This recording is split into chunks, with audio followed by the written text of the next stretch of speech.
Nous sommes avec Médéric Chapiteau, qui est l'auteur d'un livre à déjà succès, Le sport, une faille dans la sécurité de l'État, mais surtout ancien directeur technique national de kickboxing et de Muay Thai, qui va évoquer avec nous le phénomène boxe dans le fitness.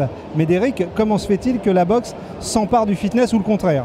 C'est une bonne surprise pour moi, parce que ça démontre que la boxe se démocratise et devient un peu plus grand public. Et on voit l'activité en plein développement dans le salon, et c'est plutôt une très très bonne nouvelle, que ça soit sur le terrestre ou sur l'aquatique, comme là sur le Sand Waterform. Alors là, on voit le développement effectivement dans l'eau.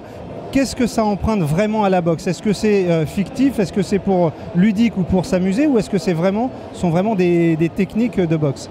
Mais la boxe est ludique par essence, donc le fait que ça vienne dans le grand public comme ici, ça dénature pas l'activité, sauf qu'on ne parle pas de compétition. Par contre, toutes les techniques de boxe, toute la stratégie de boxe est quand même mise en œuvre. C'est ça qui est très intéressant et très novateur et qui attire ma curiosité, parce que quelque part, c'est très surprenant de voir que le milieu professionnel du fitness et de la remise en forme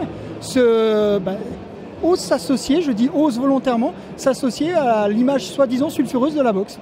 Alors, vous m'avez confié que dans les allées, vous avez croisé beaucoup d'acteurs de la boxe.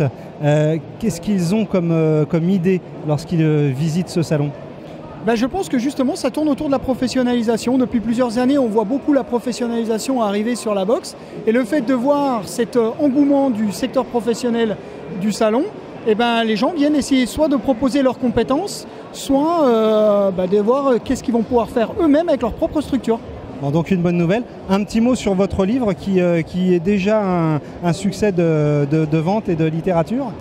Écoutez, c'est gentil. Le livre Le sport, une faille dans la sécurité de l'État a pour vocation un petit peu d'alerter le monde du sport, qu'il soit associatif ou professionnel, sur les travers et les dérives qu'on peut rencontrer dans le sport, et notamment la position des salles de remise en forme, que je trouve qu'on laisse trop souvent à l'écart du mouvement sportif.